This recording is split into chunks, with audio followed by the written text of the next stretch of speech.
नमस्ते दोस्तों।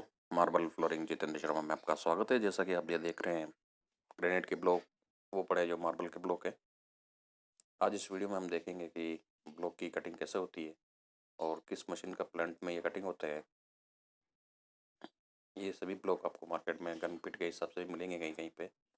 अधिकतर तो ये गन पिट में मिलते हैं और बाकी तो कहीं कहीं पे आपको टन पे भी आपको मिलेंगे। जैसा कि आप ये देख रहे हैं कटिंग मशीन, इस मशीन में क्या प्लेट सब 14 mm की फिक्स कर रखी है। तो ये 14 mm की कटिंग होती है। अगर कहीं कहीं पे भी अगर 20 mm का चाहिए तो इसमें एडजस्टमेंट है। 20 mm की कर दो तो ये पत्थर 20 mm का कट जाता है। तो इसकी जो कटिंग हो रही है वो भी आपको गनफिट में ही कटिंग करते हैं। बड़े बड़े प्लांट लगे हुए हैं, बड़ी बड़ी मंडियों में, हर मंडियों में ऐसे प्लांट लगे हुए हैं।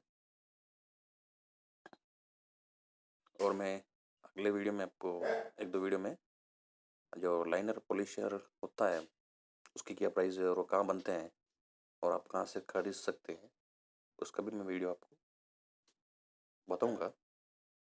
तो इस तरह से देखिए मार्बल ब्लॉक की कटिंग होती है।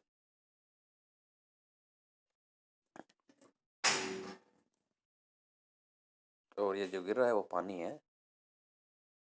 धन्यवाद दोस्तों। अगर वीडियो अच्छा लगा हो तो लाइक और सब्सक्राइब ज़रूर करें।